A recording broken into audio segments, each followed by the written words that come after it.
Welcome. So today I wanted to show everyone my new AliExpress coffee roaster setup that I am using with my barbecue grill. And I kind of bought it on a whim. I had been using a hot top coffee roaster, which does a pretty good job, but it actually is a little bit broken right now. And I moved to an apartment where I'm not really able to have the space outside to use that roaster very easily. So I decided, hey, what else do I have? I've got this barbecue grill at the apartment complex. Let me see if I can find something that would work on that. And so I went and I looked on AliExpress, and here we go. I'm looking on AliExpress and I'm typing in coffee roaster. And as you can see, there are lots and lots of different choices. In fact, there's some pretty interesting machines here.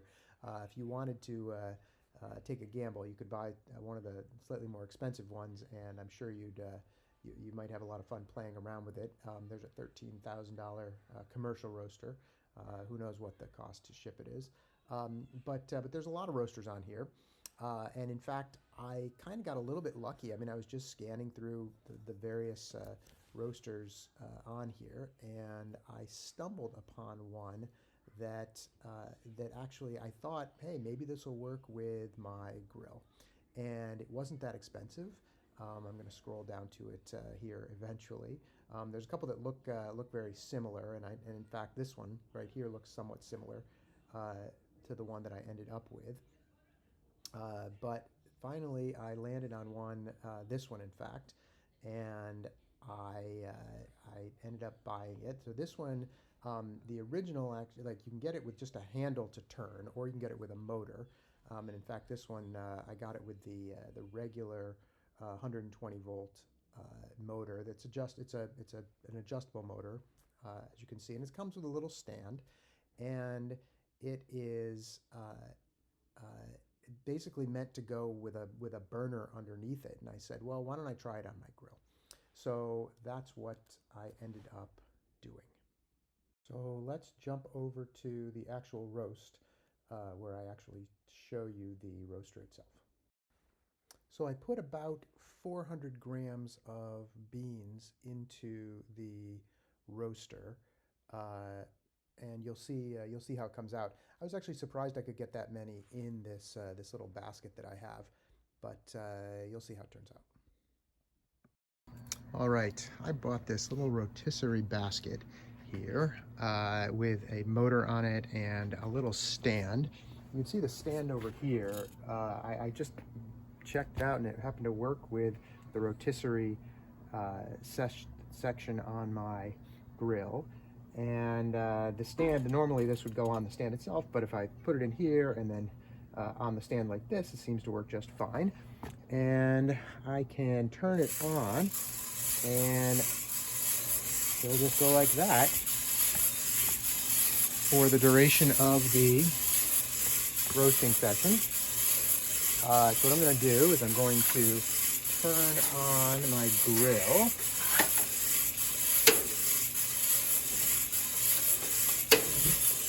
Okay, the grill is on.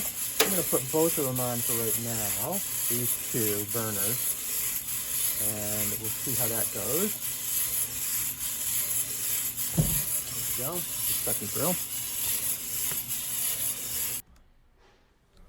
All right, so at this point, I'm just going to fast forward through the actual roast. I'm checking it fairly regularly just to make sure that it never gets too far above 500 degrees Fahrenheit. So when the grill gets to 500, I adjust some of the knobs until it stops rising, and then keeping it at about 500 is where I want to be. And then altogether it takes a little bit over 20 minutes for the actual roast, and I didn't preheat it, and then that's it.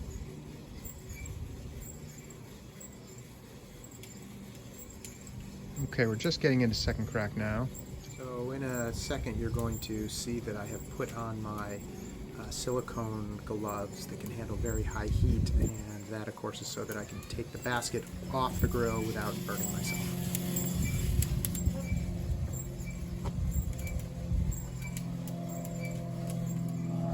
There we go, we're well into second crack now, and I'm about to stop it. because I don't want it too dark.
And that's about it.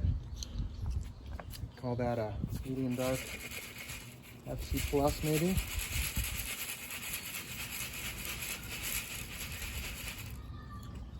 And we'll see how it tastes in a couple days.